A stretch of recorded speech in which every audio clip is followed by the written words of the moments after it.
Hi, welcome to the Parenting Papers Sleep Series. This series is all about the importance of your child getting proper sleep. And in episode 1, we talked about what ages, how many hours your child needs to receive. And in this episode, I want to talk about how to make their space conducive for sleep, because that's really important.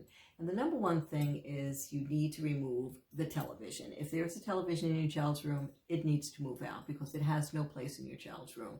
It's a stimulant. It's something that they will turn on and continue to watch, and it's going to make it really tough to get them on any kind of schedule for good sleep. Television needs to be someplace else where when you finish watching it, you then go into your room for rest.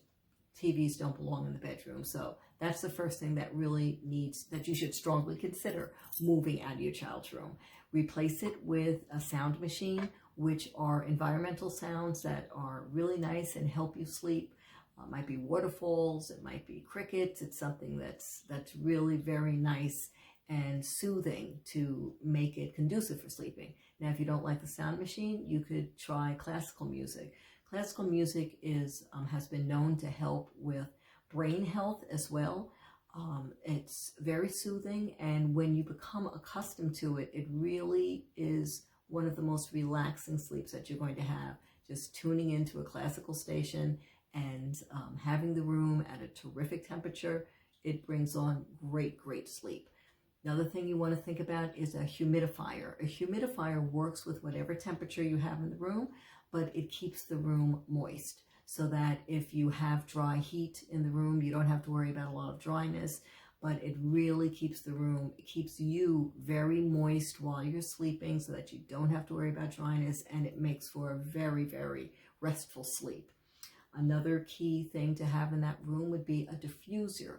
Now, a diffuser is something that you probably don't want to have with a child until they're in that preschool age group, that 3 to 5 or a little older, because with a diffuser, usually you want to put in lavender or peppermint or lemongrass, and it diffuses a light mist with the aroma in the room, which also encourages good sleep. So between a humidifier and a diffuser that's scented, it makes the room wonderful. And then finally, some darkening shades. You don't want to have just regular curtains up or regular blinds up. You should try to have darkening shades, because that will also help bring sleep on if all the light is blocked out. And with younger children, especially, if you need them to go to bed before it gets dark outside. Many times in the summertime, it's hard to get a child to go to sleep while it's still light, and in many cases it doesn't get light and dark until almost 9:30, and you want your child in bed.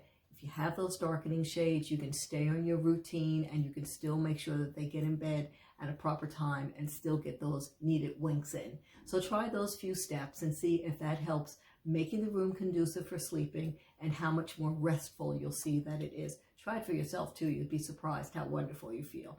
The next episode, I'm going to address the rituals that you need to do prior to going into your room and getting yourself ready for sleep. So take care, and hope you can use some of these tips, and I will see you at the next episode. Take care.